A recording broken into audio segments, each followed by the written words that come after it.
दोस्तों, आजकल के माता पिता अपने बच्चों की इच्छा जाने बगैर यह निर्णय ले लेते हैं कि वह आगे चलकर क्या बनेगा और क्या करेगा। इसी टॉपिक पर आधारित यह कहानी है, तो वीडियो को एक बार पूरा ज़रूर देखिए। धन्यवाद। चलिए चलते हैं कहानी की ओर। प्राथमिक विद्यालय की एक शिक्षिका अपने विद्यार्थियों से इस बारे में एक निबंध लिखने को कहती है कि वे ऐसा क्या चाहते हैं कि परमेश्वर उनके लिए क्या करें। दिन के अंत में निबंध को चेक करते हुए उसने एक ऐसा निबंध पढ़ा जिसने उसे बहुत भावुक कर दिया। उसका पति जो अभी अभी घर के अंदर आया था, उसने उसे रोते हुए देखा और उससे पूछा, क्या हुआ। शिक्षिका ने उत्तर दिया, इसे पढ़ो, ये मेरे छात्रों के निबंधों में से एक निबंध है। हे भगवान, आज रात मैं आपसे कुछ खास मांगता हूँ। मुझे टेलीविज़न बना दो।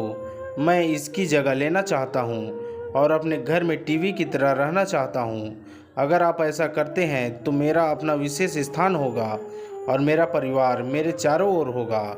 जब मैं बात करूँ तो गंभीरता से लिया जाएगा। मैं ध्यान का केंद्र बनना चाहता हूँ और बिना किसी रुकावट या सवालों के सुना जाना चाहता हूँ।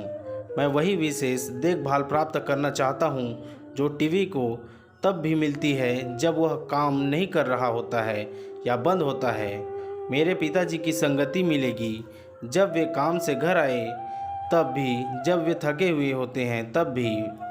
और मैं चाहता हूँ कि मेरी माँ मुझे अनदेखा करने के बजाय उदास और परेशान होने पर मुझे चाहे। और मैं चाहता हूँ कि मेरे भाई मेरे साथ खेलने के लिए लड़े।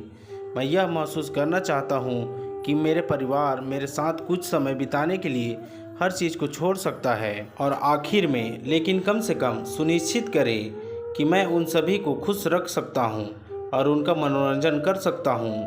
भगवान, मैं आपसे ज़्यादा नहीं मांगता, मैं सिर्फ एक टीवी की तरह जीना चाहता हूँ। उस समय पति ने कहा, माय गॉड, बेचारा बच्चा, क्या भयानक माता पिता है।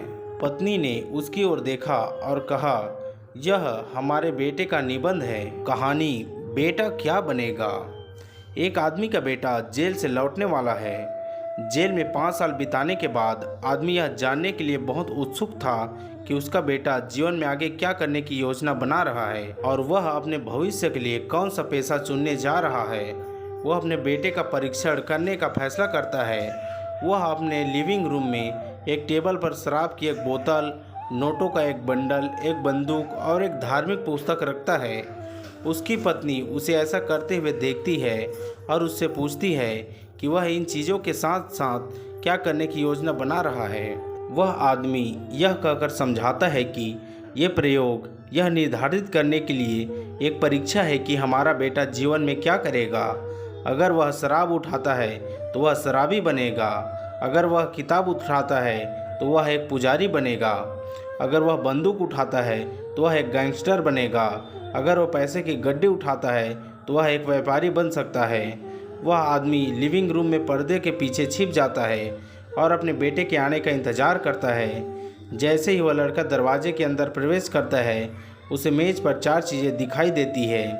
वह उनके पास जाता है, शराब का एक घूंट लेता है, पैसे को झोली में डालता है, बंदूक को अपनी पिछली जेब में रखता है और धार्मिक पुस्तक उठाता है और दूसरे हाथ में रखता है। जैसे ही बेटा चलना शुरू करता है, पिता चिल्लाता है, हे भगवान, ये लड़का राजनेता बनने वाला है। दोस्तों, यह कहानी आपको कैसे लगी हमें कमेंट करके ज़रूर बताएं और अच्छी लगी हो तो हमारे चैनल को लाइक, सब्सक्राइब और शेयर कर दीजिए। धन्यवाद। मिलते हैं और भी ऐसे ही मनोरंजन कहानियों पर।